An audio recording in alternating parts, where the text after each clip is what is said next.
اللہ نے 7 زمینیں بنائی ہیں، کیا اسی طرح کا نظام ہر زمین پر موجود ہے جس طرح اس زمین میں ہے؟ کیا اللہ تعالیٰ نے ہر زمین کے لیے الگ آدم کو پیدا کیا؟ لقمان رضا سعودی عرب سے۔ قرآن و سنت کے ظاہر سے یہی پتہ چلتا ہے ہمیں کہ یہی زمین ہے جس میں آبادی ہے، اور ایک ہی آدم دنیا میں آئے ہیں علیہ السلام، اور ہمارے نبی صلی اللہ علیہ وسلم آخری نبی، تو یہ اسی زمین میں ہو رہا ہے۔ باقی جو قرآن نے کہا 7 زمینیں ہیں، تو وہ کس اعتبار سے کہا؟ یہ تفسیر اس کی ہمیں کوئی واضح نہیں ملتی اس بارے میں۔ تو بہت سی چیزیں ایسی ہیں جن سے پردے بعد میں اٹھیں گے، ہو سکتا ہے سائنسدان کوئی دریافت کر لیں کہ 7 سیارے ایسے ہیں جو زمین کے مشابہ ہیں، یا ہو سکتا ہے دوسرے آسمانوں میں زمینیں ہوں۔ ابھی تو ایک آسمان ہی کراس نہیں، یعنی اس تک ہی سائنس نہیں پہنچ سکی ہے، تو ہو سکتا ہے وہ 7 ہر آسمان میں ایک زمین ہو جس کا ایک نظام ہو۔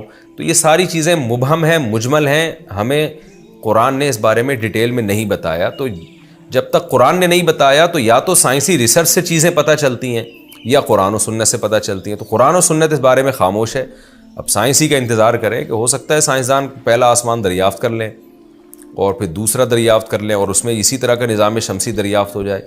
تو ہمیں نہیں پتہ اس بارے میں، تو جو چیز جتنی بتائی گئی ہے اس پر ہم اجمالی ایمان رکھتے ہیں، اس سے زیادہ ڈیٹیل ہمیں معلوم نہیں ہے۔